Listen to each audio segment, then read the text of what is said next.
મેં કીધું કાલ તૈયાર મારશું આજ પર બહાર જ માર્યા એમ. સુવાસની પ્રોબ્લેમ હળવી પડી ગઈ છે. પેલા બહુ જ ચડતો સુવાસ ખરેખર. આવું કાંઈક નોટ કર્યું છે. ઘણા લોકો એમ કહે છે અરુણભાઈ તમારી બુક આપો. બુકમાં એવું છે ભાઈ. તો કેમ છો મિત્રો? મજામાં બધાને ગુડ મોર્નિંગ. મસ્ત મજાનું ગુડ મોર્નિંગ થઈ ગયું છે ને. અત્યારે ફિલહાલ 12 વાગી ગયા છે. ગુડ મોર્નિંગ નો કહેવાય પણ તોય આપણે ગુડ મોર્નિંગ કેમ વ્લોગની શરૂઆત આપણે ગુડ મોર્નિંગથી કરીએ છીએ. એમાં એવું છે કે રાતે હું 4 વાગે રીડિંગ કરતો હતો 4 વાગ્યા સુધી અને સવારનો 10 વાગે જાગ્યો હતો અને અત્યારે 1-1.5 કલાક ફોન પર મળતો હતો, નાસ્તો પાણી કર્યા ને એવું બધું કરી એકદમ ઓકે થઈ ગયા છે ને હવે આપણે રીડિંગ કરવા બેસી ગયા છીએ.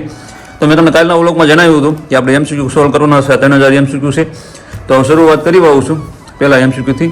3000 એમસીક્યુ છે તો પહેલાં આનો જ વારો ચડાવી દેવી કેમ કે જીકેના છે તે પહેલાં આ સોલ્વ કરી નાખી પછી આપણે ગણિત રિઝનિંગ આવું તેવું બધું આપણે પછી જોડે લેતા જઈશું. હવે પહેલાં આપણે એમસીક્યુ સોલ્વ કરી તો જોડાઈ રહેજો, બહુ મજા આવશે. નવા કોઈ આવે તો સબસ્ક્રાઈબ કરી આવજો અને જોડાઈ રહેજો, બહુ મજા આવશે.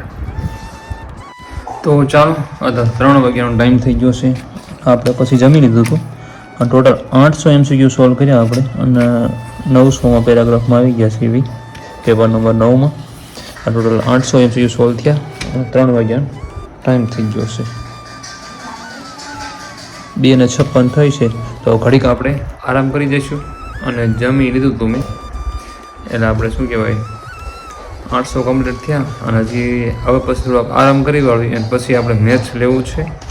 મેચ અને થોડાક એમ છે મેચ આજે બેને જ કરવાનું છે જોડે જ તે. તો ચાલો પછી આપણે મળીએ, થોડોક આરામ કરી વાળવી. તો ચાલો 6:30નો ટાઈમ થઈ ગયો છે અને આપણે એકદમ કલાક સૂઈ ગયા હતા, પાછા જાગી ગયા હતા. જાગીને પાછા જો આમાં આપણે 200 એમસીક્યુ સોલ્વ કર્યા હતા એટલે 1000 કમ્પ્લીટ થઈ ગયા આમાં અને 1100 પહોંચ્યા છે. બુકની હાલત એવી છે ને કે આબરૂ કાઢે એવી છે, જૂની બુક છે ને એટલે. અને ગણિત કર્યું હતું, ગણિત લેક્ચર પૂરો કર્યો, ફરીવાર બેઝિકથી ચાલુ કર્યું છે. હવે આવડી જાય તો સારું છે, રહી જવાના છે આપણે તો ફરીવાર પાછું ચાલુ કર્યું છે ગણિત. તો ચાલો હવે જવું છે રનિંગમાં તો થોડું ફ્રેશ બ્રેશ થઈ જાય અને ગ્રાઉન્ડે જઈને મળીએ. રનિંગ આપણે સાંજના કરીશું. તો ચાલો 6:45નો ટાઈમ થઈ ગયો છે અને દોડવા આવું ને એટલે મારે ડેલી આ પાણી પીવું આવવું જ પડે કેમ કે આ પાણી રહ્યું ને પાણી નથી, આ અમૃત છે. કેમ કે આ પાણી પીવું ને પછી હું દોડી શકું છું કેમ કે આ પાણી ઉપર હું ભર્યું હતું ને તે જ નહીં પીવા આવું છું પણ અત્યારે તો ઘણું ઉતરી ગયું લગભગ સમથિંગ 3-4 ફૂટ જેવું ઉતરી ગયું છે અંદર. અને પછી દોડી વાળી પાણી એટલું પીશ, થોડુંક અંદર પીશ, પેટમાં આટી ન પડે ને એટલું જ તે. અને ઘણી બે દિન દોડવાના છો પાણી પીવો છો પણ થોડું ગળું ફૂકાઈ ન જાય, ઓલું ફૂકાઈ ગયું હોય થોડું ઓલું થઈ જાય એટલા માટે ગળું થઈ જાય. તો ચાલો 7:45નો ટાઈમ થઈ ગયો છે અને હજી ગ્રાઉન્ડ પૂરા જ કર્યા છે. સમથિંગ 12 માર્યા છે, 10:30 પૂરા થાય છે અમારે પણ અમે તો 12 માર્યા 29 મિનિટ અને 41 સેકન્ડ થઈ. જુઓ ટોચ ચાલુ છે એટલે દેખાશે નહીં અને 29 મિનિટ અને 41 સેકન્ડ થઈ છે. અને આમ જો 5 દોડત ને તમારે 25-26નો ટાઈમ આવે ટૂંકમાં. આમ શું છે કટોકટ હાલે છે પણ થોડુંક હું લોંગ રનિંગ કરવી છે પછી ક્યારેક સ્પ્રિન્ટ મારીને ક્યારેક પછી ટાઈમિંગમાં પૂરું કરવાનું. પણ જેથી એવું કરવી ને ત્યારે 8-9 રાઉન્ડ જ લાગે, સમજાણું? 14-15 મિનિટમાં મરાઈ જાય પણ 7-8 રાઉન્ડ જ લાગે છે એટલે અમે ત્યાં રોંગ રનિંગ બહુ કરી છે. 1-2 દિવસ પછી ચેક કરશું પાછું 10:30-11 મારશું કેટલામાં પૂરું થયું સ્પીડમાં. અત્યારે 12 માર્યા હતા તો એનર્જી હતી પણ હું ટાઈમ એટલો બધો રહ્યો નહીં ને પછી મેં કીધું કાલ તૈયાર મારશું આજ પર બહાર જ માર્યા એમ. સુવાસની પ્રોબ્લેમ હળવી પડી ગઈ છે. પહેલાં બહુ જ ચડતો સુવાસ ખરેખર.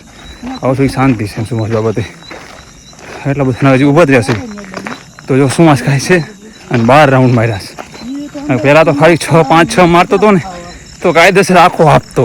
અત્યારે કાંઈ એટલું બધું છે નહીં, કાંઈ જૂના વિડીયો તમે જોજો. તો સારું હાલો હવે આપણે ઘરે જઈને મળશું. તો ચાલો હતા 9:45નો ટાઈમ થઈ ગયો છે અને પછી આપણે ગ્રાઉન્ડથી 8:30 વાગે ગયા હતા. આવ્યા જેમાં એવું બધું કર્યું, થોડીક ફેમિલી જોડે બેઠા હતા અને પછી આપણે નાહી નાખ્યું હતું અને લેક્ચર અત્યારે આખો પૂરો કર્યો મેં. આકૃતિનો હતો રિઝનિંગનો 1.5 કલાકનો હતો, અત્યારે પૂરો હજી કર્યો છે અને મેથ્સ અને રિઝનિંગ 2 લેવાઈ ગયું છે. અને હવે આપણે પાછળ એમસીક્યુ સોલ્વ કરવા બેસી જવું છે કેમ કે એમસીક્યુ આપણે 1000 સોલ્વ થયા છે અને હજી આપણે જેટલા બને એટલા હતા સોલ્વ કરવાના છે, કરવી પડે. તો ચાલો પછી આપણે મળીએ. તો ચાલો અત્યારે રાતના 2:30 વાગી ગયા છે, 2:30નો ટાઈમ થઈ ગયો છે અને આપણે આમાં જો પેપર નંબર 20 એમસીક્યુ પૂરા કર્યા છે અને હવે આ બુક આપણે સાઈડમાં મૂકીશું કેમ કે હવે આ બુક વધારે પૂરતી પૂરું થવા લાગ્યું છે કેમ કે વધારે પૂરતું પછી આપણે રીડ કરવી તો પછી કંટાળા જેવું આવવા મને એમ. એટલે હવે બુક રીડ નથી કરવી આપણે. અને થોડીક ભૂખે લાગી છે, થોડોક નાસ્તો કરવો છે અને પછી પાછું રીડ કરવા બેસવું છે. અને હવે 200 રહ્યા ને 200 જેવા MCU સોલ્વ કરવા છે બંધારણના. 1000 બંધારણના સોલ્વ કરવા છે. પણ એ પહેલાં હવે આવ્યું ને આ વસ્તુ મૂકી વાળવી, આ વસ્તુ આપણે કાલે કરીશું. હવે આ બુક મૂકી વાળવી આમ કરી. બુકની હાલત બહુ ખરાબ છે સમજો.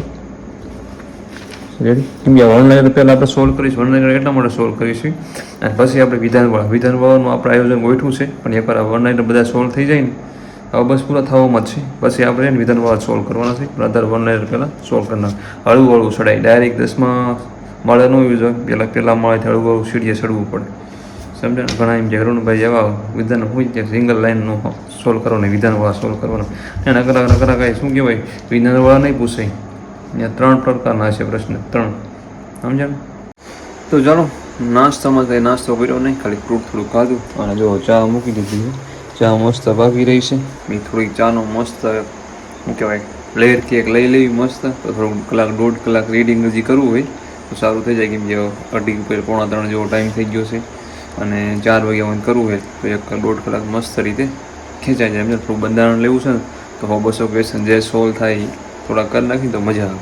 તો સારું હાલો મસ્ત ચા પી લો તો એકદમ ઓકે થઈ ગઈ છે. કડીક ઉપર આવે ને કડીક નીચે આવે છે. તો ચાલો 4 વાગી ગયા છે અને હવે સૂઈ જવું છે. અને થોડુંક બંધારણ થોડાક MCQ સોલ્વ કર્યા હતા અને 3:57 ટાઈમ થઈ ગયો છે. આવું કાંઈક નોટ કર્યું છે. ઘણા લોકો એમ કહે છે અરુણભાઈ તમારી બુક આપો. બુકમાં એવું છે ભાઈ, બુકમાં એવું છે કે બુક તમે પ્રશ્ન તમારી બનાવો ને તો બહુ જ ઠીક રહેશે. અત્યારે એટલો બધો ટાઈમ નથી પણ બુક એ બનાવી શકાય એવું નથી. એ વાત હું માનું છું. પણ બીજાની બુકમાં કેવું થાય ખબર છે, આપણને બધું આમ અગસમાં બે તો કામનું એમ. કેમ કે મેં આ બુક બનાવી મારી રીતેમાં બનાવી હોય સમજણ. પણ તો આરું કાંઈક એનો પ્રયાસ કરશું, જુગાડ કરશું, એનો કમ્પ્લેટ બની જવા દો. તો હવે ચાલો હવે સૂઈ જવું છે. અને હવે રહ્યું ને એકદમ સૂઈ જાય મસ્ત. થોડુંક બધું થોડું થઈ ગયું કવર. અને હવે મસ્ત થોડી નિંદર કરી વાળવી. અને મળ્યો બીજા વ્લોગમાં. ત્યાં હું આરામ. જય માતાજી. અને હવે આપણે રહ્યું ને ગણિતમાં થોડુંક ગણિતમાં વધારે ઓલું થાય છે. ગણિત થોડુંક ઓલું વધારે પૂરતું થાય છે. બાકી બીજા બધા વિષય છે ને તો કમ્પ્લીટ થોડાક આમ થોડા ફાવે એમ. બધાને ફાવતા હોય એટલે થોડા ફાવે. પણ ગણિત એક વધારે ઓલું છે. ગણિતે હાવ ગાળી નાખ્યા આપણને. ખરેખર ગણિતે હાવ ગાળી નાખ્યા. ગણિત એક થોડુંક આવડી જાય. ગણિત ઘણા એમ કહે છે અમને 2 મહિનામાં આવડી ગયું. મને નવાઈ લાગે છે. અમે તો 5 મહિને જ દોડવીશ. અમને તો હજી ગણિત આવડ્યું નહીં. પણ હવે જોઈએ હવે શું થાય છે. અને બુક બહુ મસ્ત બની છે. કેવી આ બુક એમના થોડી બની જાય ભાઈ. મહિનામાં 5 મહિને બુક હું બનાવું છું. કેટલા મહિના? 5 મહિના, 6ઠ્ઠો મહિનો જાય છે બુક બનાવવા. હજી બની નથી વ્યવસ્થિત. કેમ કે પ્યોર કન્ટેન્ટ નાખવાનું હોય એમાં. પ્યોર નાખવાનું હોય. તો સારું હાલો પછી આપણે મળી બીજા વ્લોગમાં. ત્યાં હું આરામ છે. માતાજી આ તમારું ધ્યાન રાખજો. ત્યાં ધ્યાન દેજો. દોડવા જાઓ તો ધ્યાન રાખજો.